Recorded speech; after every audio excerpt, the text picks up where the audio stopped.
Recent reports have revealed that the NSA have access to encryption keys, and they paid tech companies to introduce backdoors in encryption protocols. So we're going to talk about ways in which we can defend ourselves against governments spying on us. So Mr. Jacob Appelbaum is an encryption and security software developer and journalist. Ladar Levison is the founder of the encrypted email service Lavabit, used by Edward Snowden. You have the floor. Thank you.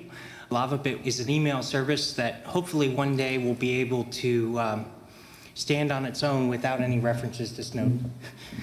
My service was designed to remove me from the possibility of being forced to violate a person's privacy. Quite simply, Lavabit was designed to remove the service provider from the equation.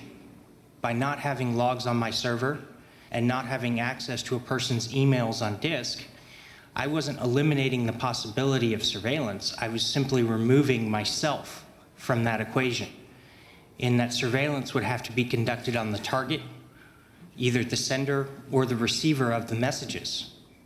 But I was approached by the FBI quite recently and told that because I couldn't turn over the information from that one particular user, I would be forced to give up those SSL keys and let the FBI collect every communication on my network without any kind of transparency. And of course, I wasn't comfortable with that, to say the least.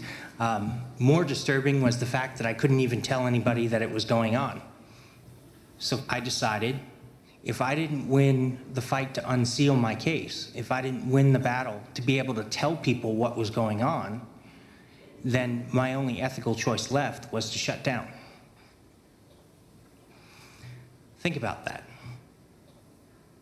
I believe in the rule of law. I believe in the need to conduct investigations.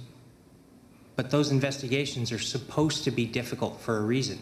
It's supposed to be difficult to invade somebody's privacy because of how intrusive it is, because of how disruptive it is. If we don't have our right to privacy, how do we have a free and open discussion? What good is the right to free speech if it's not protected? In the sense that you can't have a private discussion with somebody else about something you disagree with. Think about the chilling effect that that has. Think about the chilling effect it does have on countries that don't have a right to privacy. I've noticed a really interesting discussion point, which is that what people used to call liberty and freedom, we now call privacy. And we say, in the same breath, that privacy is dead. This is something that really concerns me about my generation, especially when we talk about how we're not surprised by anything.